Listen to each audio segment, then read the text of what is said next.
We thought that we'd triumphed over COVID, only for war, economic strife, protest and crushing authoritarianism to remind us that the world never truly sleeps. We live in a connected world. We're not islands. What happens in one place affects all of us.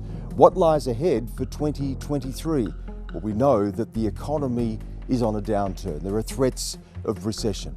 War is still with us in Ukraine. The pandemic is still not over. And all of this set against an unfolding climate crisis. I'm Stan Grant. Welcome to Fault Lines.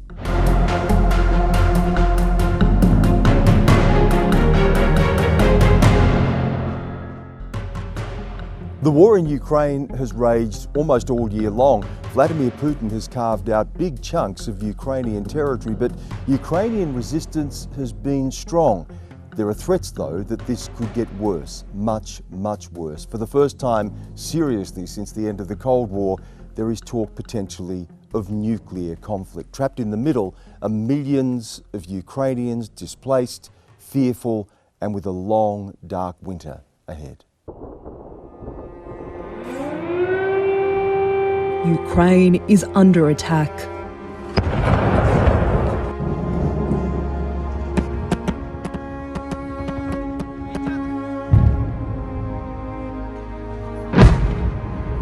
For many Ukrainians, their worst fears are now being realised. A defiant Ukrainian president filmed this video from the streets of Kiev, telling his people he wasn't going anywhere. These people have spent days making terrifying journeys through the violence. Civilians have listened to the call to arms.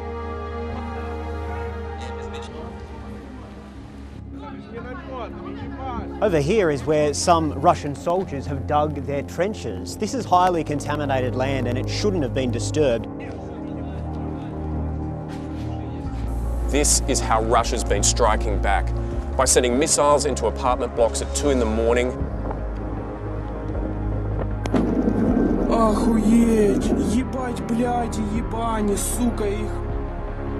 Ukraine says it's finding evidence of war crimes in the recaptured town of Bucha.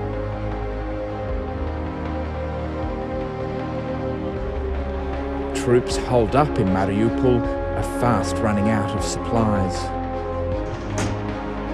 The sinking of the flagship of Moscow's Black Sea Fleet.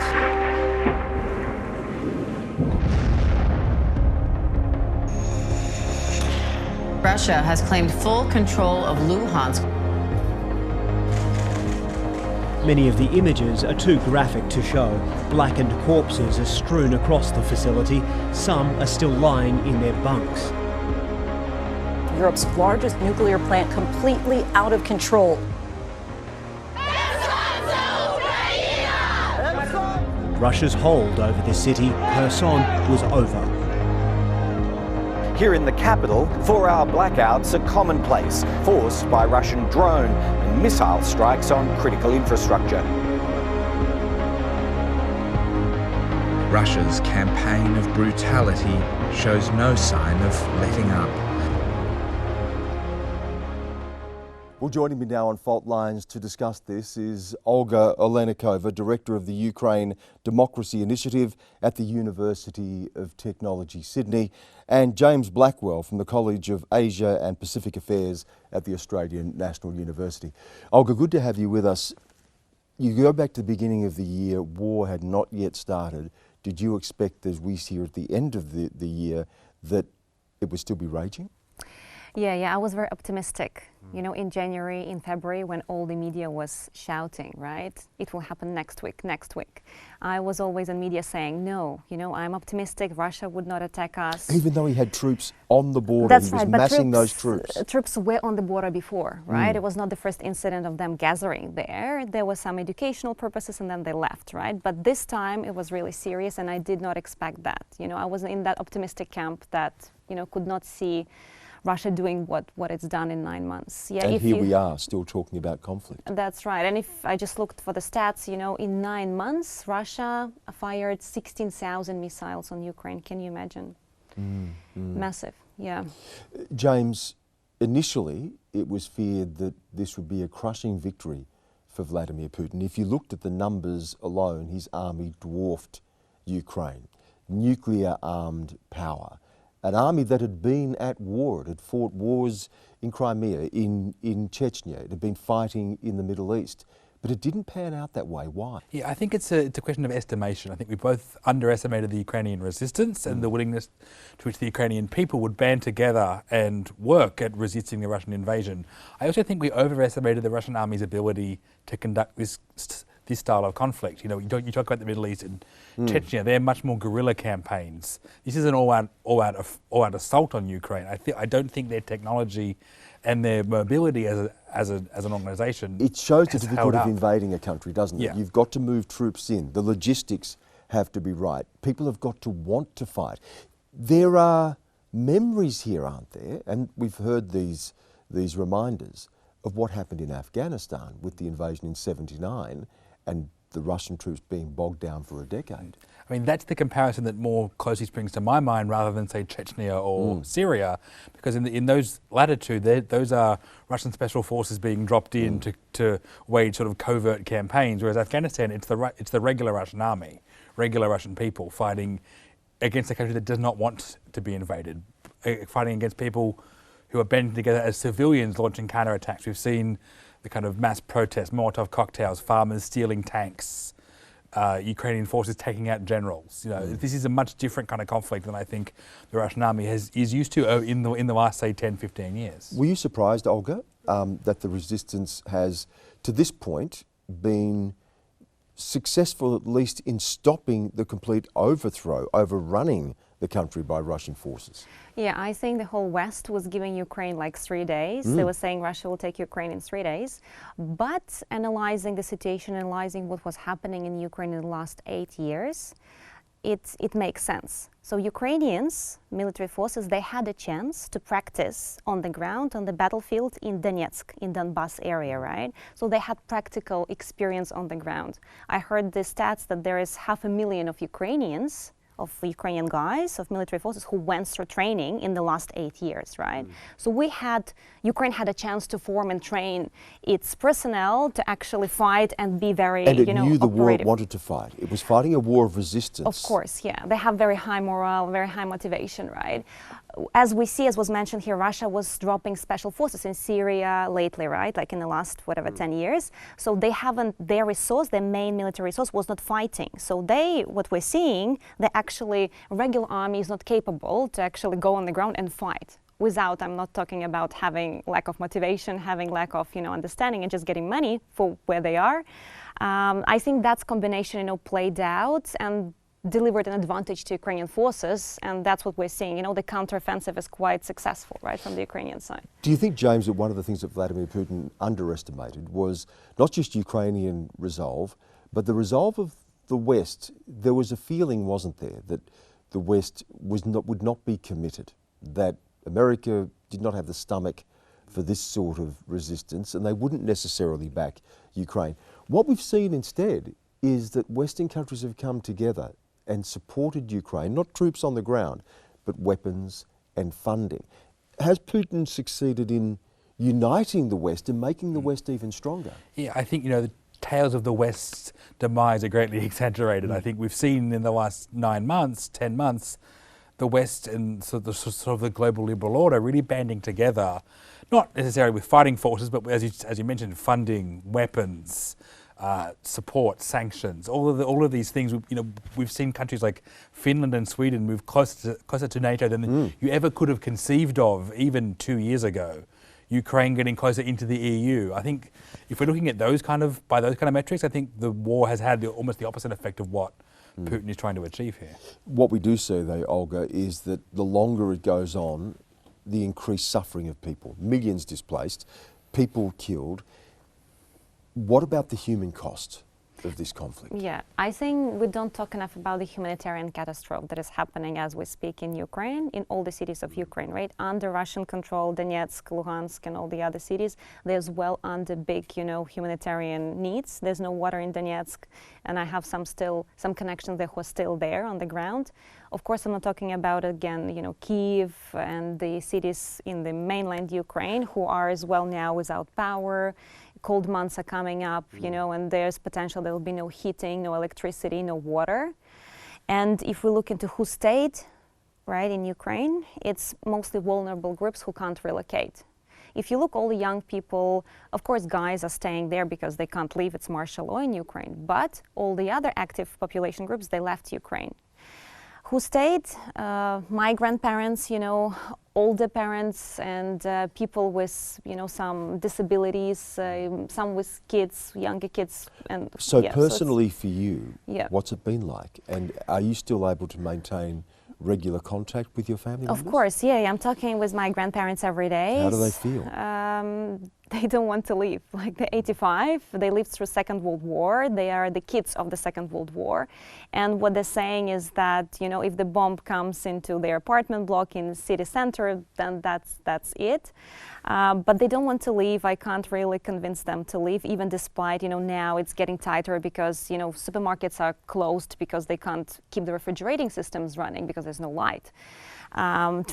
Electric transport, can't run, and the whole Kiev center is like on, electric trams and all of that. Like, it's not running, and buses are as well replaced by other transport. So it's getting very complex. I'm trying to convince my grandparents to leave, but again, they say we will die on the way, and it's hard to move old people. Like, you all have, parents, grandparents, and it's really hard. Yeah. How does this end, James?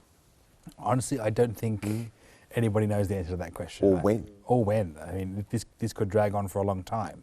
I don't see Ukraine giving in, and nor would I think they would want to. I don't see Russia under Putin giving in. Well, Putin can't countenance defeat, can he? No. Defeat for Putin is the end for Putin. So it does raise this question: how far is he prepared to go?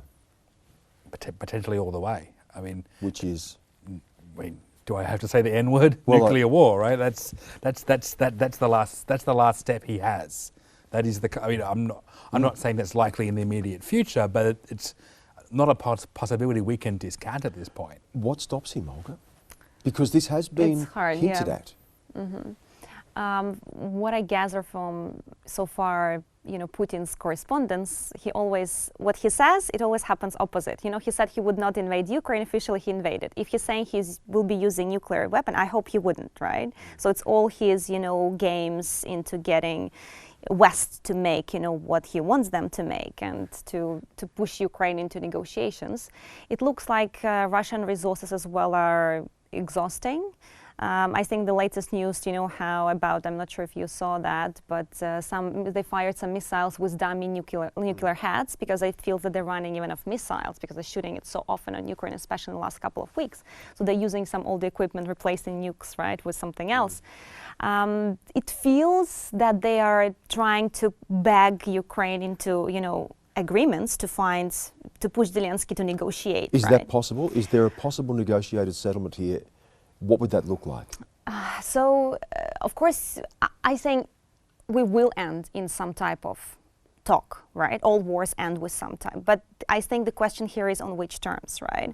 So for Ukraine, it's very important that it ends on our terms. And I think what Zelensky will talk when he will feel that that's, right time, we have the control, we can dictate what we want to do. Probably he doesn't feel it now. That's why, as you see, what we hear from Ukraine is that people are happy to, even live without electricity, without light. I'm not sure physically how long they can maintain that, to be honest. But morale is quite high, even despite, this lack of resources, like essentials for living. People still want to fight. They want to fight harsher and, more. It fuels even their inspiration to fight even harsher, Well, as the war drags on, it is sparking an energy crisis in Europe that's pushing up inflation and seeing central banks around the world also raising interest rates. It has the global economy teetering on the edge of a recession. In many parts of the world, we're seeing inflation unseen since the 1980s. And for many people, this is the biggest economic crisis they've faced in a generation. The world is bracing for another global downturn. The price of pretty much all goods, from food and drink to furniture and fuel, has gone up again. The highest inflation in 41 years. Back in double figures. Touching a fresh record high. Inflation is a real challenge to American families. Over these last 3 years, we lived through unthinkable events. What we see is a cost of living crisis. President Recep Tayyip Erdogan's decision to promote growth by lowering interest rates, the opposite of conventional economic wisdom. The inflation rate in Turkey is anyone's guess. A lot of people are finding it very difficult to keep up. The RBA governor says the board had to act to try to get inflation under control. It's not unreasonable to expect that the interest rates would get back to 2.5%. Prices are surging on everything from food to fuel through to building new homes. One source of uncertainty is the outlook for the global economy. The risk and the real danger of a world recession next year. Hasta la vista, baby. Thank you. I have 3 priorities for our economy: growth, growth and growth. The British pound has fallen to its lowest level ever against the US dollar. Parts of our mini-budget went further and faster than markets were expecting. I cannot deliver the mandate on which I was elected. Our country is facing a profound economic crisis. The war in Ukraine caused petrol prices to soar. Putin's tax on both food and gas. Russia's blockade of Ukrainian ports has deepened a global food crisis, driving food prices up by 17% and leaving 47 million people at risk of famine. Demand for food relief from this charity has gone up 15% since the Reserve Bank started lifting interest rates. The most aggressive interest rate hikes we've seen since the early 1990s. More pain is in store. The risk of recession in some of the major economies has clearly edged over from possible to probable, and that will have implications for us. Joining me now is Sarah Hunter, partner and senior economist at KPMG. Welcome to Fault Lines. Thank you for having me. What has been the biggest driver of what we're seeing in the global economy right now? Is it the war in Ukraine? It's an interesting mix. The conflict in Ukraine is certainly having an impact very clearly on energy prices, particularly in Europe, but also spilling over to food prices, other commodities as well. And some of that is so challenging, particularly for emerging markets where they have to spend a much higher proportion of their income on food. Demand pressures in developed economies are also a big part of the story. And actually what we've seen as we've moved through this year is a slow but steady pivot where some of those, the impacts of those shocks are now starting to ease. And assuming we don't get a worsening of the conflict, then we will start to see fuel price inflation, for instance, ease next year. But those domestic pressures, the ongoing impact of supply chains as well out of China, they're becoming more important. So the big increases that we're seeing in petrol prices, those it looks like they're going to go away. But we're left behind with those domestic pressures definitely coming through now. And slowing economies, the US is going to slow to around 1%. There are fears of recession in Europe, potentially the UK, and China, the biggest engine of growth, is slowing as well. Will we slip over into recession? Will it be global or will it be just parts of the world? It's an excellent question. I mean, we don't know and we will find out, but it does look as though we are at the very least going to see parts of the world economy go into recession. I think Europe, it does look particularly challenging, possibly already in recession. We just don't have the data yet. The US as well, if it's not a recession, it's going to be a pretty slow year. I mean, less than 1% growth for an economy like the US is very slow. And even here here in Australia, where we do have some of those very positive we're going to be down to fundamentals, 1.5%. we are likely to go below 2, which is well below trend. So even if it's not a technical recession, it's going to certainly feel a lot slower. Partly that will be welcome, though, if it does relieve some of these domestic pressures that we were just talking about. But notwithstanding that, clearly it's a challenging 2023 off what in many parts of the world has been a challenging 2022. Olga, question without notice, and you mightn't have the numbers at your fingertips, but I'm sure anecdotally you'd know what the situation is. How bad has the economic impact of the war been on Ukraine? Yeah. Unemployment rates are even scary to pronounce. I heard different resources that were talking about 30% of unemployment rate, but I think it's even higher because there's, even those firms who are still running, they can't run without electricity. You can't even sit on a laptop, like you can't process even invoices or anything as essential as that. Younger population, went out of Ukraine, displaced people, they, lost their jobs in Ukraine. Unemployment rate is crazy inside Ukraine. That's a big, can we talk about economics in general? It's all, in Ukraine, right? And it's in a big challenge. All moved to military rails. We're all talking about, how much spend happens on military and so on. All the donations, all the, support from US and from Western partners, it all goes into the military, right? At the stage, yes, there's some humanitarian aid and humanitarian investments, but again, we're not talking anymore about, growth, and it's all numbers that are declining. And I think we're just facing a very big dip, in that, and we don't know yet how big that is. Yeah. James, one of the things we do know is that recessions hurt the most vulnerable. Inflation hurts the poor. It's tax on the poor. It takes food out of the mouths of the poor. It's also coinciding with a lot of unrest around the world, isn't it? Yeah, these things are not unrelated. The fact that people are at the most vulnerable fringes of our society being further and further squeezed by cost of living, high inflation, all of these things coming together, you're seeing people, I think, more unease with the not just the state of the economy, but the very nature of the economic system that is clearly not working for them. How much does this play into political upheaval? Donald Trump's presidential campaign, when he became president, very much fed into a sense of people left behind, an economic malaise, the people whose factories were shut down and they had no hope of employment. There was that sense that the country had turned its back on them. Does this fuel some of the political populism that we've seen around the world as well? Trump's rise was 5 years ago. Yeah. More, 7 years ago.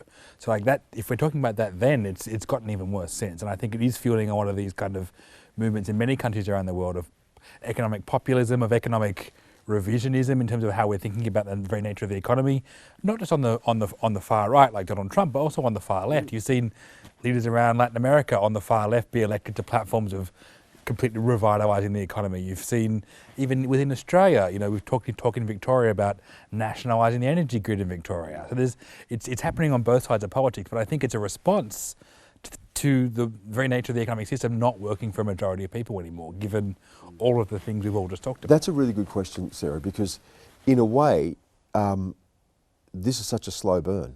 Ever since 2007, 2008, the global financial crisis, we've known that the old model doesn't necessarily work, but we haven't really replaced that. Is the idea that you can just keep growing, find new sources of growth, that technology will increase productivity, that these things will trickle down. This idea, is that model essentially broken, and do we have to look at new ways of revitalising the economy and dealing with that critical wealth gap, the inequality gap? It's certainly true that we're looking at a number of structural shifts playing through at the moment. COVID was a short-term shock in some regards, but actually it's having very long-term impacts if you look at health and well-being in a number of countries, for example. And you say layering on top of that, the climate transition, question marks about productivity and how to lift living standards for everybody and generating that outcome. There's lots that we face going forward, deglobalization as well as another one. that we have to learn to navigate. And I think policymakers are grappling with that. And it's hard, you know, if you look back through history, through a long history, you can see when you get these periods of change, it does take time to work out how to make it all work again and what are the appropriate settings and what you have to adjust. So I think we're going through that kind of period. There's a lot that's happening and it feels uncertain, which I think is fueling a lot of the pessimism that we've got going through the economy right now. I'm not sure we're going to get the answers next year. In fact, I'm fairly sure we won't. But hopefully we can start to go down the road of finding answers and see where we get to. What do those answers look like? Australia. Let's look particularly at Australia. It's really caught in the crossfire of this at the moment. We were so lucky. We had 30 years of unending economic growth. The China boom carried us along. We've got things we can dig up and sell. We've got a good credit rating. We can borrow to service our debt. Our national debt's not as high as many other comparable countries, but we have structural problems. We're not going to take in as much money as we need to meet the big ticket budget items, particularly around health and so on.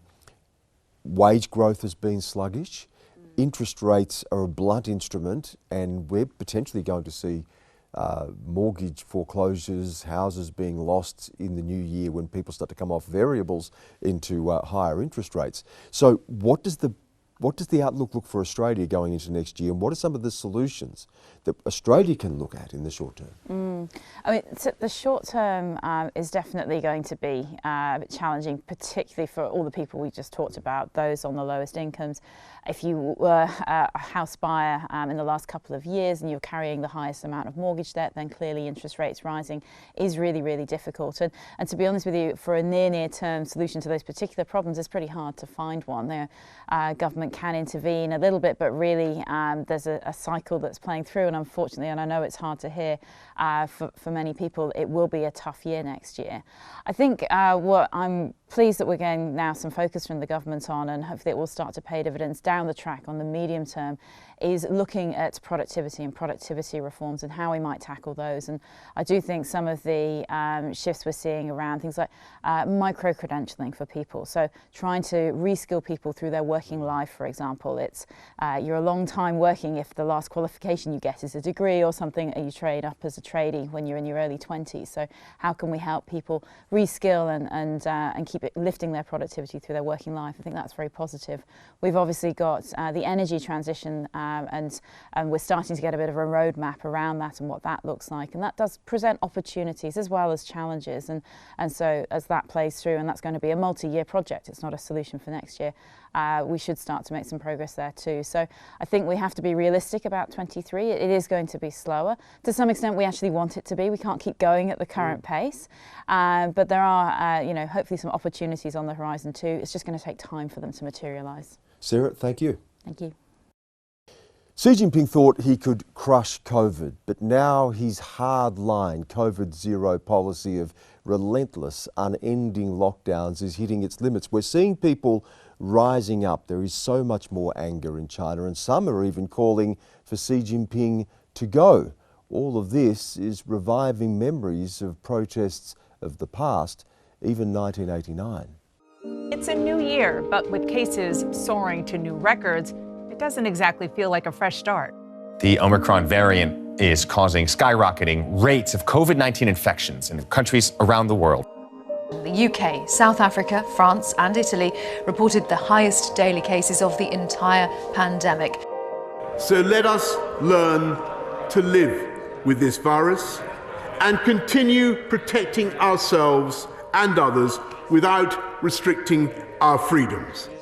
Hugs, kisses and tears at the airport, a Love Actually moment to mark the end of Fortress Australia. We have agreed today, based upon the advice, that we are moving beyond the emergency settings that we'll put in place. 1 million COVID deaths, 1 million empty chairs around the family dinner table. After 3 years of the strictest COVID measures in the world, people's anger and frustration appears to have reached breaking point. Protests are spreading in cities and universities across the country. We want COVID measures based on science. I think we should go back to normal. We should go back to our normal lives. Dissatisfaction with the government's handling of the crisis is also spilling over into calls for press freedom and democracy. Freedom! We want freedom, not unlimited government power. At least hundreds took to the streets of Xinjiang's capital, Urumqi, in a rare act of defiance, challenging local leaders who have now partially backed down on lockdowns. We believe that with our leadership and the cooperation of the Chinese people, our fight against COVID-19 will be successful. Xi Jinping! These protesters are saying, down with the Chinese Communist Party, down with Xi Jinping. Joining us now is Jennifer Tsu from the Lowy Institute. Jennifer, good to have you with us. Hi, Stan. What do you make of these protests we're seeing on the streets now? Because this is something we haven't seen on this scale during Xi's reign. That's right. So I think people are getting to the end. They're frustrated. They've been locked up, being locked up in Urumqi for over 100 days. So people are frustrated.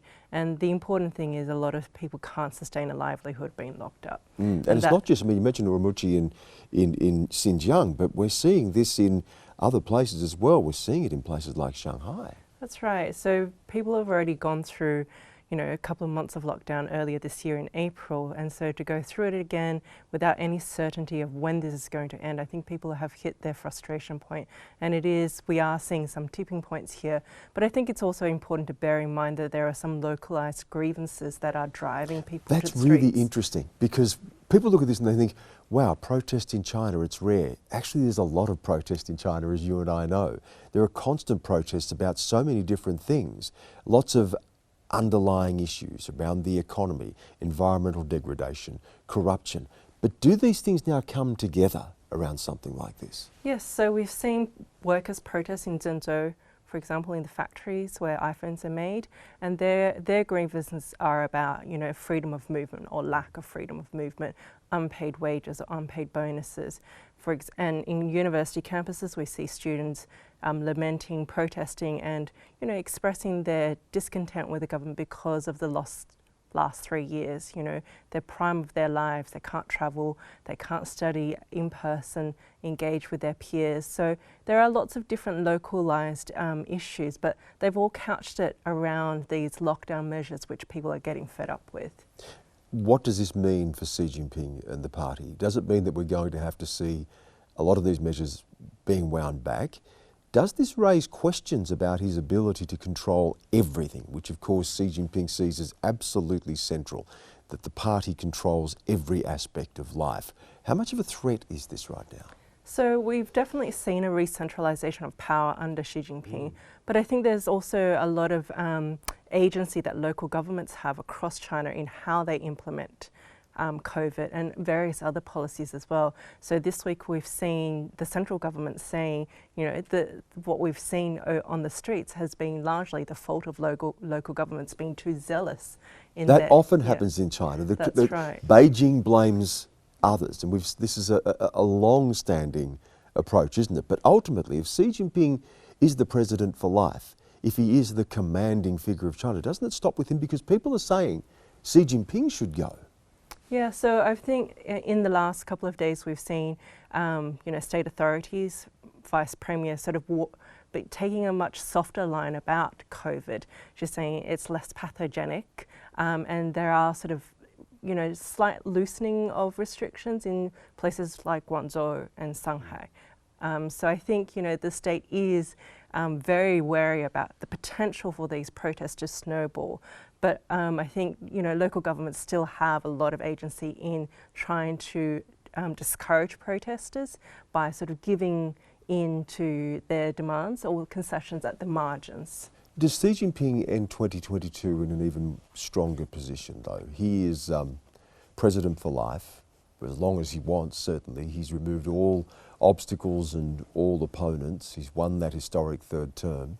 We saw world leaders lining up, including Anthony Albanese, to shake his hand at the G20. China is the biggest engine of economic growth and still on track to become the biggest economy in the world. How assured is Xi Jinping right now? So I think these protests definitely sees, puts doubts in people's mind about his authority. This one thing does show us that Xi Jinping needs to calculate about, the political cost in cracking down on these protests. There will be reputational damage to both himself and the party if the repressions are severe. And there's also international reputational damage as well. So we've seen Xi Jinping engage with world leaders at G20 and other summits recently, and that was an indication that China was willing to re-engage with the world again. So, I mean, there are various variables coming to play, and then most recently the death of Jiang Zemin as well. So so how do you manage those sort of variables which somewhat come at the left field in terms of Jiang Zemin's death? And we know that the death of senior figures in the past has also led to just this type of crisis, to protest. Hu Yaobang, of course, in 1989. I'm just wondering too, Olga, how do Ukrainians look at China and look at Xi Jinping, given the close relationship between China and Russia, the relationship between Putin and Xi, and that the invasion happened one day after Putin and Xi met before the Olympics, shaking hands and declaring this no limits pact? Yeah, so China, I don't think Ukrainians care about China at this stage, right? So on everyday But do they matters. see as supporting the Russian Yes, conflict? I think if you judge from the media, if you judge from the talks, and so on, so it feels like we consider China as, being supportive of Putin. At the same time, we see some China is playing their own game, right? It's not that they are backing what Putin is doing unconditionally, right? So we see China as well as a separate player. Before the war, actually, China in the last 10 years, I think they were heavily investing as well in infrastructural elements in Ukraine. Of course, we have wheat and we have some resources, so we saw Chinese investments happening in Ukrainian economy. I'm not sure how they're dealing, like what their role now, because everything is being, wiped out and restructuring happens and nothing is happening, right, economically in Ukraine, and what happens with their actives, right, in this on this field. But yeah, I think economists and politicians, they watch China, but I don't think they consider them being together, right? Yes, there's a lot of support for Putin, but China is playing their own game, and I think Ukraine understands that. What's the future of the Australia-China relationship, James? It's an extremely complex relationship, as we all know. There's a lot of balance that Australia has to have between China as our largest trading partner, but also as an actor that's, engaging in the region not entirely on good terms. Of course, I think the thing that strikes me most about the future of the Australia-China relationship is the way in which we as Australians talk about China. I think there's somewhat of a way in which we talk about China that kind of frames them as everything they're doing is negative, and as everything coming from China is a bad influence on the region. That may be true. I just think I think a lot of the discourse around in Australian politics around the China relationship frames it as inevitably leading to conflict. If that's the case, I'm not sure, but I think what I would like to see as an academic in the space is perhaps better framed discourse. China's not out here in the region giving out 9 rings to the kings of men like, say, Sauron from Lord of the Rings, but they're also not the Teletubbies. I think we need to strike a balance here in our discourse in the middle there. Are we seeing a reset now, Jennifer? I think we're reaching stabilisation. I mean, given the recent meetings between Prime Minister Albanese and Xi Jinping in Bali, it sets the tone for other issues to be addressed, from top down. So whether it be about the 2 Chinese Australians being detained, the trade coercive measures taken against Australian goods by China, and other range of issues. I think those are the things that will, cascade from that top-level meeting. Where we go to in the future is, it is up there to be determined by our politicians and by our leaders from both sides. But I think, what we've seen in the last 2 weeks is definitely a stabilisation. And the message coming out from the Labor government, if you sort of read the readouts from our Foreign Minister and the Prime Minister, it's, almost identical. So there's a real discipline in terms of the rhetoric and the language that the government is displaying with regards to China. Jennifer, good to have you on the program. Thank you. Thank you, Stan. Women are protesting in Iran and they are dying. Now, these protests were sparked by the death of 22-year-old Mahsa Amini, who was detained by the country's morality police for not fully complying with Iran's veiling laws. Now, the economy there is also in tatters, and that's contributing to this. There is corruption and inflation pushing up food prices.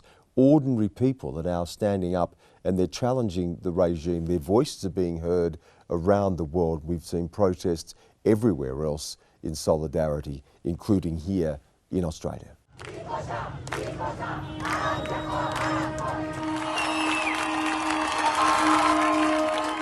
22-year-old Mahsa Amini, arrested for violating the Islamic Republic's strict dress code. They are terrorists. They are killing their own people. The wave of unrest is showing no signs of letting up. This kind of dissent poses a real challenge to the country's clerical establishment. We don't care about our life, we are just thinking about the future.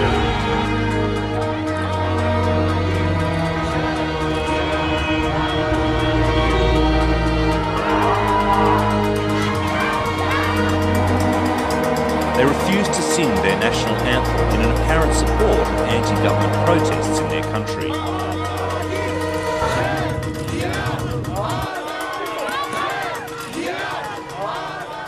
Joining us now, Shayan Askari, Iranian activist. It's nice to have you with us. It's so heartbreaking watching what's going on in Iran and seeing the bravery of people, particularly women, standing up in the face of what they are getting back from the regime. We're seeing people dying on the streets in these protests. Is this a moment for the country? Is there something different about these protests? Thanks for having me, Stan. And yes, this time it's definitely different. Just look at the number of people coming out. There's been leaked bulletins gained by hacktivists that recently show the regime officials talking about it. At least 600,000 people coming out on streets. The rates of strikes are somewhere between 70 to 100% for businesses. We are now in the 11th week of protests. 18,000 people have been captured, actually, according to Harana. More than 400 people killed. Some 60 of them are children, as early as 2 years old. And yet the protests keep happening. People are not being deterred. What's the tipping point here, do you think? Have we reached that? I think it's well past the point of no return. And the regime is terrified. And with every form of violence that they try to use to stop it, they only make it stronger and louder. In Iran, after somebody passes away, there are multiple ceremonies to honor them, including the 3rd, the 7th, and the 10th and the 40th. And with each person that is killed, people find a new excuse to come out. Multiple people get arrested and killed in those funerals, but that's not stopping them. Mothers of children bravely speaking up and saying that they're the life of their child for Iran and much more. Explain what sits at the heart of this. There was the death of Mahsa Amini, of course, which was the catalyst. There is the women's issue, and there is the question about veiling, which I understand is not necessarily against the veil. It is the freedom and the right to choose whether you wear it or not. But there are so many other factors here, pent-up factors, factors that have fed into protests before, economic factors. What is driving it? Is there just one thing, or is this a much broader movement? Like you said, it's the tip of the iceberg. Human rights, I would say, is at the core of it, at the core of this revolution led by women. We haven't seen anything like this around the world, and certainly not in Iran. The average age of people on the streets is 15. It's unbelievable. But to reduce it down to requests like the veiling or anything else would be a dishonor to all those that have been taking part in these protests. It's about human rights. People of Iran have been suffering from awful economic situation in Iran, as well as it's a gender apartheid, if I may. Gender apartheid. Yeah, it's a gender apartheid. And one thing that I want to make clear is that the name of the regime is Islamic regime, but it does not believe in Islam. And people of Iran have learned that throughout these 43 years. It's about choice. They want a choice. What's going to be critical, and we've seen this in the past, there have been protests in the past, and the regime's been able to put them down because there wasn't necessarily the international support. Is there enough international support right now? There is. One thing that has happened during these protests is that it's brought Iranians overseas together with the Iranians inside Iran. We are trying our best to be their voice, to channel that guilt, anger that we feel, and use it as a leverage to make Western countries, any country that we live in, will make them be the voice of our people. At least I, for one, in Australia, I've been screaming for Australia to impose targeted Magnitsky-style sanctions. So the Magnitsky-style sanctions, the sort of sanctions we saw applied against individuals in Russia, where you target individuals, limit their ability to trade or their ability to travel. You want to see that sort of thing imposed by Australia on Iranian individuals in the regime? Yes, and there are requests that we have. So Magnitsky-style sanctions is one of them, expelling the ambassador of Iran from Australia, and using any mechanism available to stop doing business with the regime that we've learned in the past weeks that it's investing the money that it gets from anywhere. IRGC puts that into supplying drones to Russia to attack Ukrainians. And now an article from Wall Street Journal that talks about a production line of Iranian drones set to start on Russian soil. So we just ask Australia to not do business that gives money to attack Ukrainians as well. Olga, how do you feel about this? How do Ukrainians feel about this right now and Iran's involvement with Russia? Yeah, they're screaming as well about it in every, media, everywhere. You can see that, everyone is amazed, why Iran is like supporting what is happening, right? Supporting basically killing of Ukrainians with their, technique produced there. Yeah, I think Iran as well was isolated for quite a long time economically, right? So it feels like the government just takes any opportunities to make cash, right? Like to make money. And probably Russia gives them this opportunity because Russia is in isolation themselves. So they look for similar isolated partners and then try to do things together. Of course, yeah, what we can do, like we're all shocked that this is happening, right? And Ukrainian community as well had it in their protests. They were talking about, calling, for Iranian government to stop doing that because this is, weapons that are killing civilians and not just the military objects, right, infrastructure, but the civilians as well. And it's quite intense, yeah. James, it really has captured people's attention and emotion, hasn't it, the Iranian protests? Do you think the difference here is that it is women as well who have been at the forefront? Does that change the nature of this?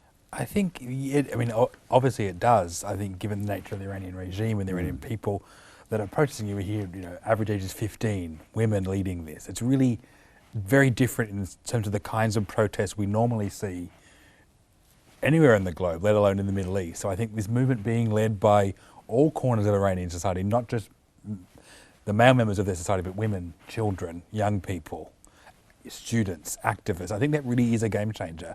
And as you talked about, it's human rights, and that's the kind of thing. Those combinations together, I think, really grab people's attention. And we've seen in Australian, perhaps not Australian media as much, but we've seen the Australian people, a lot of them really kind of taking note of what's happening in Iran, being joining the protests here. Solidarity. There have been rallies from where I'm from in Canberra and at other capital cities around around the country. There've been mass social media campaigns, people who have connections to Iran speaking out on media, writing articles. You know, I think it's really captured the attention of the Australian people because of that involvement of women, children, young people, the focus on human rights rather than kind of other issues. I think it's really, you know, captured the attention, and hopefully the government sees that and acts upon that. We've heard ways in which the government could act upon that. I'm sure there are others as well. So, you know, I'm hopeful, but again, you know, it's really good to see that it's kind of caught on here. Cheyenne, what ultimately do the people want? Is this about the end of the regime?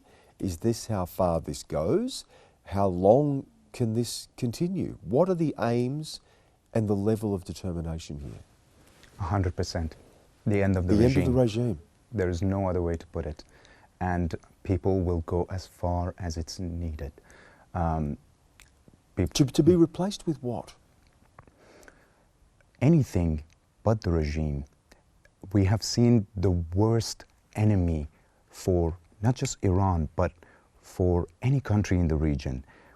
The worst enemy in the history of Iran, outside and inside of Iran, does not compare to what the regime has done to people, to the environment, to the world around it. And to be replaced by all these brave people that are in our prisons.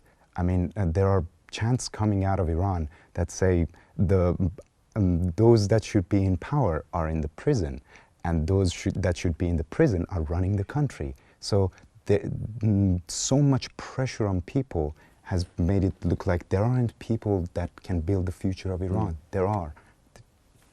Before we finish, I want to touch on a couple of things that we obviously get to focus on the big issues here, but things perhaps we don't necessarily talk about.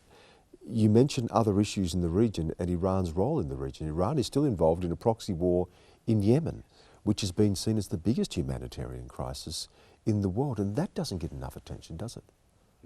No.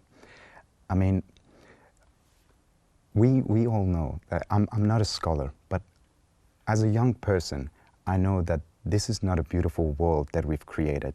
The future does not look very promising. The potential war breaking out, climate change, so much happening. And we know that to make a big change, we need resources, we need money. Where is that money coming from with the recession potentially underway? Wouldn't it be nice if we didn't have to worry about war, proxy war in the Middle East? The head of the snake of terrorism is in Iran, is in Tehran. If we don't have to worry about that, perhaps we don't need as much budget from each country to spend on counter-terrorism. That money can be spent back home. The climate as well.